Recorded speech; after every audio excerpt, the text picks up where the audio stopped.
வணக்கம் அன்பு சொந்தங்களே, இது நம்ம ஸ்னேகாஸ் பொட்டிக்ஸின் நான் உங்கள் மாஸ்டர். இப்போ ஏற்கனவே நம்ம ரோலிங் ஸ்லீவ் பற்றி பார்த்தோம். இப்போ சிங்கிள் புத்ரா, சிங்கிள் ஸ்லீவ் பிளாக்கெட் எப்படி போடுறது, பிளாக்கெட்டுனாக்கா பட்டின்னு அர்த்தம். சிங்கிள் ஸ்லீவ் பட்டி பிளாக்கெட்டு எப்படி போடுறதுன்னு நம்ம இப்போ பார்க்கலாம். இப்போ நமக்கு அளவு ஒரு 6 இன்ச்சு தேவை. 6 இன்ச்சு இல்லைனா ஒரு 5.5 இன்ச்சு 5 இன்ச்சு தேவைன்னு வச்சுக்கோங்க. இந்த 5 இன்ச்சை கரெக்டாக இந்த இடத்துல மார்க் பண்ணிங்க. 5 இன்ச்சை மார்க் பண்ணிவிட்டு இங்கேருந்து ஒரு 1.25 இன்ச்சு இந்த கீழே இந்த இதை மார்க் பண்ணிங்க. சரிங்களா? மார்க் பண்ணிவிட்டு இதை விட 1/4 இன்ச்சு கீழே இங்கே ஒரு மார்க்கு. இதை நாம் இப்போ ஓப்பன் பண்ண போகிறோம். Sleeve open. இதை ஸ்லீவ் ஓப்பன்னு நாம் இதோடு நிறுத்த போகிறோம். இதோடு நிறுத்திட்டு அடுத்தது 3 இன்ச்சு பிட்டு.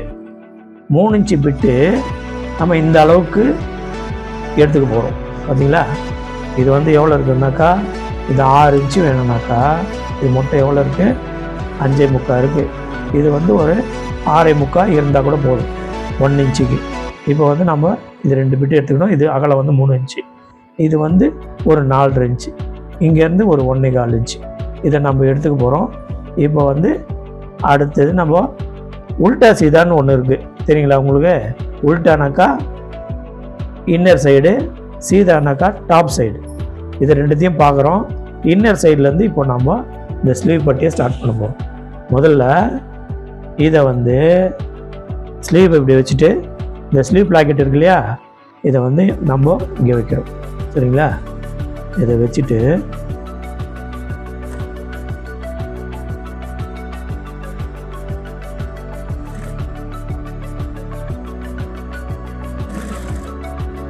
கரெக்டாக தைச்சிட்டு நம்ம எங்கே அந்த ஓப்பன் நிறுத்தி இருக்கணுமோ அந்த இடத்துல எடுத்து நிறுத்திட்டு கொஞ்சம் இது பாருங்கள், கொஞ்சம் இந்த சிசரில் லைட்டாக ஒரு நாச்சுனா அர்க்காத்து அப்படின்னு கூட சொல்லுவாங்க.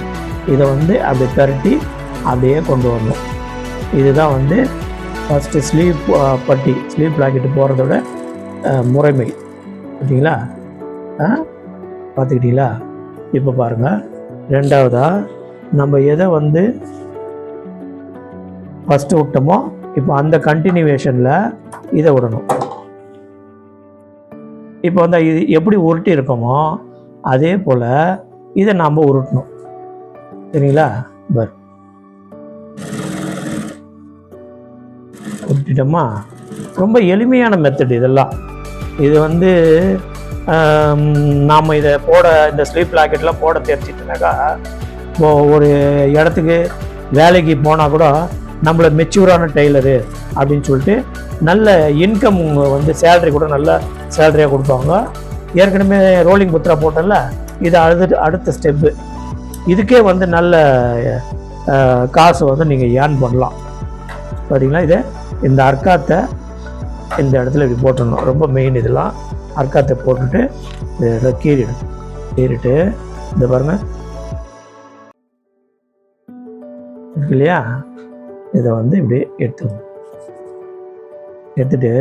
இந்த இடத்துல இதுக்கு நேராக கொஞ்சம் பிசுறு இந்த இடத்துல கொஞ்சம் தட்டிடுங்க. இதை தட்டிட்டு இப்போ நம்மளுக்கு எவ்வளோ ஸ்லீவ் பட்டி தேவை? 1 இன்ச்சு தேவை. அதனால் இந்த 2 இன்ச்சில் இதை ஒரு மார்க்கப் பண்ணிவிடுங்க. சரிங்களா? மார்க் பண்ணிவிட்டு அழகாக கையிலேயே அதை கீறணும். இது கம்பெனிலாம் பார்த்தீங்கன்னாக்கா இதை விட எளிமையாக உங்களுக்கு ஆக்கி தருவாங்க. ஏன்னா அவங்களே அயனிங்லாம் பண்ணிக்கின்னே பக்காவாக தருவாங்க. நீங்கள் ஸ்பீடாக போடலாம். இப்போ நம்ம ஸ்டார்டிங் கற்றுக்கிற ஸ்டேஜில் நம்ம கொஞ்சம் கவனமாக நம்ம எடுத்து பார்க்கணும். சரிங்களா?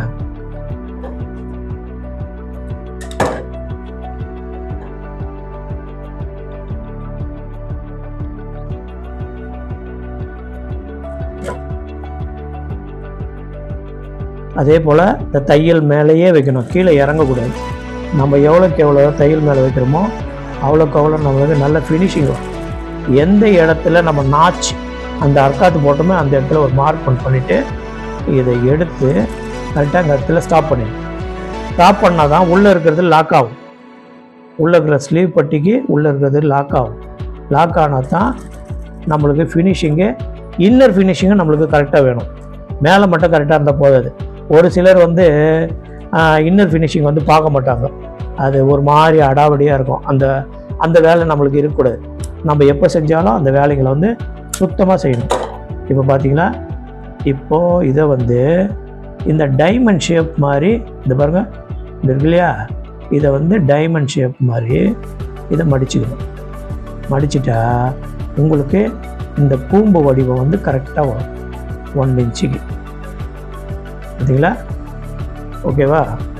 இந்த கூம்பு வடிவம் கரெக்டாக வரும். இதை அப்படியே எடுத்து வந்து ஃபினிஷ் பண்ணிடணும்.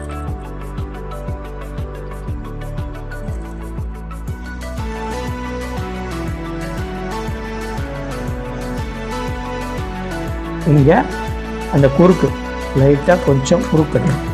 குறுக்கட்டினா தான் லாக் ஆகி அந்த இடத்துல நிற்கும்.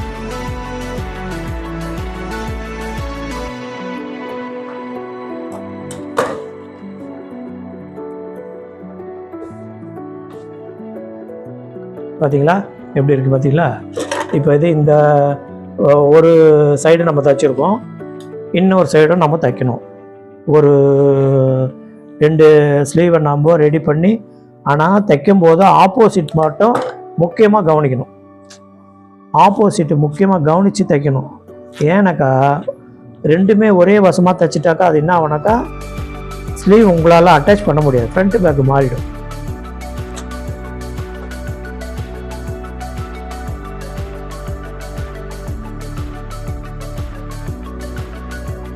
முதல்ல பண்ணிங்களா அந்த பிசரை தட்டினீங்க இல்லையா, அதே போல் இங்கேயும் அந்த பிசரை வந்து கொஞ்சம் போல் எடுத்துடணும்.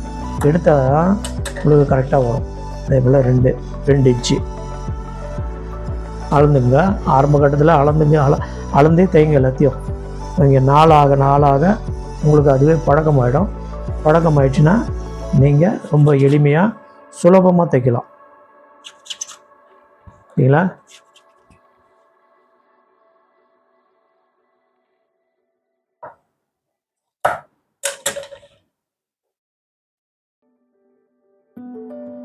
இது 2வது சைடு தைக்கிறோம் நம்ம.